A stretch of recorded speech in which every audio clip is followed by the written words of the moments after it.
బాధ్యతారహితంగా ఎవరం కూడా మాట్లాడకూడదు. అధ్యక్ష, ఈ రాష్ట్రంలో కానీ దేశంలో కానీ ఎక్కడైనా సరే ఒక ఇన్సిడెంట్ జరిగితే, దొంగతనం జరిగినా, ఫైర్ యాక్సిడెంట్ జరిగినా, లేకపోతే ఒకరికొకరు పొడుచుకొని మర్డర్ చేసినా సరే ఫస్ట్ హ్యాండ్ ఇన్ఫర్మేషన్ ఏంటంటే అక్కడ ఉన్నటువంటి పబ్లిక్ సమాచారం ఇస్తారు. ఒకవేళ లేకపోతే సీసీ కెమెరాలు ప్రభుత్వం పెడితే ప్రభుత్వ సీసీ కెమెరాలను తీసుకుంటారు. ఒకవేళ ప్రభుత్వం దగ్గర అది లేకపోతే అక్కడ ఉన్నటువంటి షాపింగ్ కాంప్లెక్స్ అయితే షాపింగ్ కాంప్లెక్స్, రెసిడెన్షియల్ కాంప్లెక్స్ అయితే రెసిడెన్షియల్ కాంప్లెక్స్, ఒకవేళ సొంత హౌస్ ఉంటే ఇప్పుడు సీసీ కెమెరాలు లేనటువంటి హౌసులు లేవు, షాపింగ్ కాంప్లెక్స్లు లేవు, అన్ని దగ్గరలో సీసీ కెమెరాలు పెట్టారు అధ్యక్ష. ఆ రోజు ఫైళ్లు తగలబడ్డాయి. వెంటనే ప్రభుత్వం అప్రమత్తమై అక్కడికి వెళ్లి ప్రభుత్వ సీసీ కెమెరాలు ఏవి ఉన్నాయో చూసి మొత్తం వెరిఫై చేశారు. అక్కడ ఉన్నటువంటి సీసీ కెమెరాల్లో కొంత సమాచారమే వచ్చింది.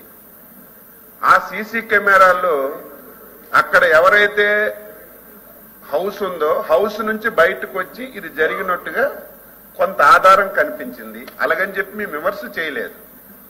మా ఆఫీసర్స్ ఒక లేఖ రాసి మా దగ్గర కొంతే సమాచారం ఉంది, మీ దగ్గర కూడా సీసీ కెమెరాలు ఉన్నాయి, మీ దగ్గర ఇన్ఫర్మేషన్ మాకు ఇవ్వండి అని 3-4 సార్లు అడిగితే బాధ్యత కలిగినటువంటి వ్యక్తులైతే, కనీసం ఇన్సిడెంట్ జరిగినప్పుడు అక్కడ ఏం జరిగిందో బయటికి చెప్పాలని ఆలోచన ఉన్నటువంటి వ్యక్తులైతే ఇగో మా దగ్గర కూడా ఈ సమాచారం ఉంది, దీన్ని కూడా మీరు తీసుకొని 2 క్లబ్స్ చేసి ఎవడు తప్పు చేశాడో వాడిని శిక్షించండి అని చెప్పాలి అధ్యక్ష.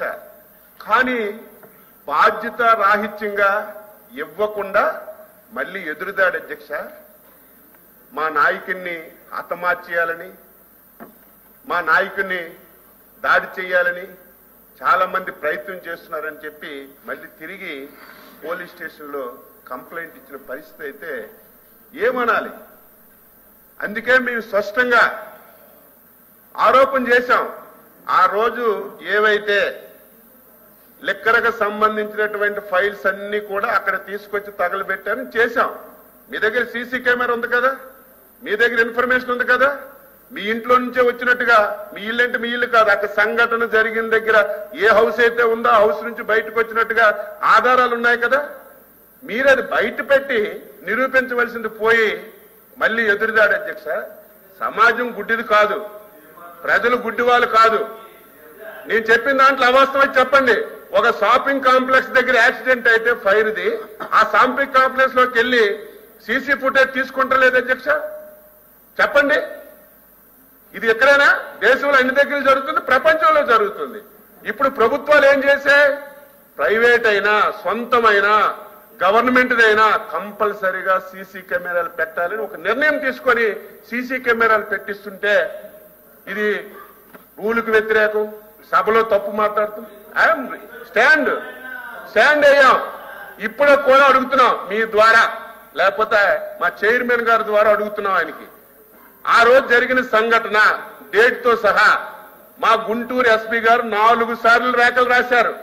మీ దగ్గర సమాచారం ఉంది, ఆ రోజు ఏం జరిగిందో సీసీ ఫుటేజ్ ఇవ్వండి అని చెప్తే ఇవ్వకుండా ఏదో ఇక్కడ వచ్చింది అపోజిషన్ లీడర్ అని మీరు ప్రతిసారి మైక్ ఇస్తుంటే ఆయన తెలివిగా మీ చేసుకోండి, గవర్నమెంట్ ఉంది, మీదే కదా గవర్నమెంట్, ఎంక్వైరీ చేసుకుని తెలివిగా మాట్లాడు. ఎంక్వైరీ చేశాం, వివరాలు అడిగాం, అడిగితే ఇవ్వకుండా తప్పించుకొని ఈ రకంగా ఎదురు దాడి చేయడం అనేది మంచిది కాదు. ఎవరం మాట్లాడినా బాధ్యతాయుతంగా మాట్లాడాలి, బాధ్యతాయుతంగా వ్యవహరించాలి. వ్యవహరించకుండా ఇష్టానుసారంగా మాట్లాడడం మంచి విధానం కాదు. చూసారు కదండి. మరి ఈ వీడియో కనుక మీకు నచ్చినట్లయితే ఒక లైక్ కొట్టేసి మీ అభిప్రాయాన్ని కూడా కామెంట్ బాక్స్ లో తెలియజేస్తూ ఇలాంటి ఇంట్రెస్టింగ్ అప్డేట్స్ కోసం మా ఛానల్ ని సబ్స్క్రైబ్ చేసుకోండి.